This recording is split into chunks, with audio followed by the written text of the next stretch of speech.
It is clear to the world that something just isn't working with institutional education, and most people say that this means we need to change institutional education. But to the educators of the world, I am here today to say that I disagree. You don't need to change anything. You simply need to understand that the world is changing, and if you don't change with it, the world will decide that it doesn't need you anymore.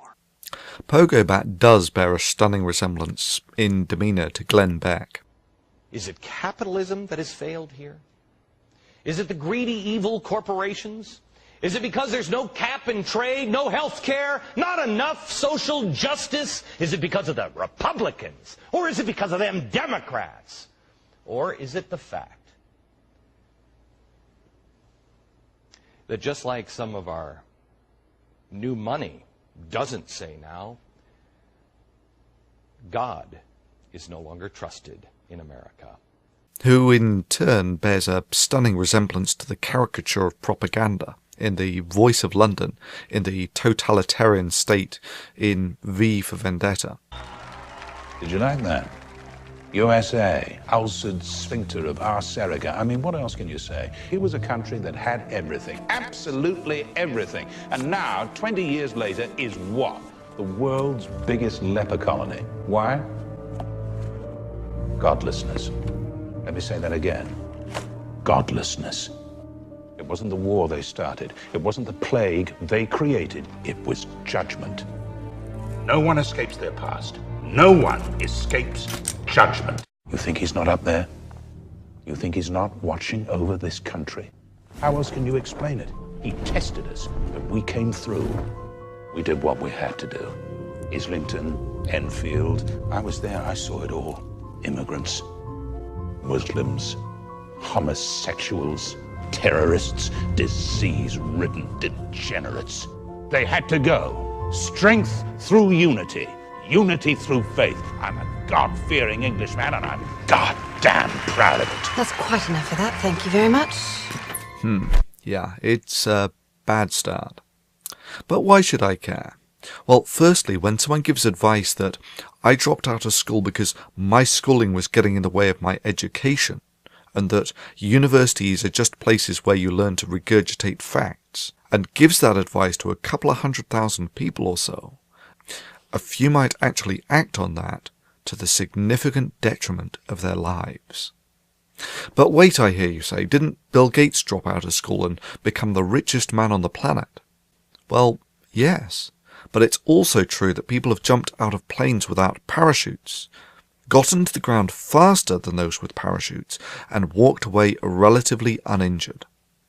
It's also true that many people have jumped out of planes with parachutes and died. Yet it would be crazy to base your actions on those outliers. And if your final words before jumping out of a plane are, I'm going to get to the ground quicker than the rest of you, and I have no faith in those parachutes because some of them have lousy needlework, yes, people will think that you're batshit crazy. And if you start giving that advice to others, then people will think that you're a jerk. This is essentially where our man Dan comes into this. He suggests that parachutes were only interfering with his education and that he won't risk his education to those poorly needled schools, and if the needlework doesn't improve, that society will just decide that it doesn't need parachutes at all. This blaming the education system as a reason why he dropped out of school obviously hit a button with me. The idea that all universities do is get people to regurgitate facts is bollocks. People are taught to think, to apply the knowledge gained by the collective minds of some of the smartest people on the planet over a few hundred years, and to apply that to solve problems and to discover. Universities do this in part because that's what the marketplace wants. I mean, to a large degree, a university's reputation is based on the impact of its research and the quality of the students that it puts out. And Dan's idea that universities are somehow blind to their teaching quality or to the caliber of student that they are putting out is simply at variance with reality. And him making his proclamations so vocally and based on such meagre experience does not portray the man in the best of lights. So the reason that I care is essentially that on the balance of probabilities, the advice that this guy is giving is likely to result in screwed up lives for several of his viewers. As for Dan, he seems to have decided that his career is YouTube. Now, I've looked at YouTube several times for potential Dan, and have always come to the conclusion that it's insanely risky. Firstly, YouTube can yank the plug on you at any time and for almost any reason, and you have essentially no recourse whatsoever. Secondly, YouTube is young and volatile. You have to be a very bold man to put your career in the hands of a company that has only existed for a few years and may not exist in its current form in the future. You're putting an awful lot of eggs in a basket which is of unknown structural integrity. Thirdly, the field you compete in, Dan, of man yammers to camera, is very competitive, as almost anyone can do it. You include the word handsome in your search tags. If you consider your looks to be an important part of your impact, then you have an exceptionally short career ahead of you, as it's only a matter of time before you're replaced by a younger, funnier, and better-looking clone. Woo! Sepulveda here, doing the VJ thing for the most out-of-control spring break ever. And since it's my birthday, we'll party extra hard. No, not yet. I'm only 25. What up, Chew Toys? Cienega here, tightening the hose clamps for you bad girls.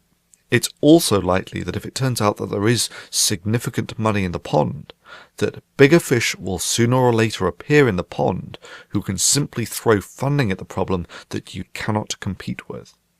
In such a scenario, Dan, what will dropping out of school have done for you then? Do you think that I dropped out of school to make videos on YouTube will impress many prospective employers? But then again, you might be one of the few who make it. Although, given the circumstances, it's questionable if success in such a field is a fate worse than failure. And for the record, as an educator, well, of sorts, I have a somewhat different view. I try to promote the work of others in the same field. Yep, I do this anti-free market strategy to promote smaller channels that are potential competitors, and if they can do a better job than me, then I welcome this prospect. And if in some way they got some of their inspiration from me, or I helped them to reach that position, then that's fantastic. For the educator, to help someone to surpass your ability is the apex of achievement.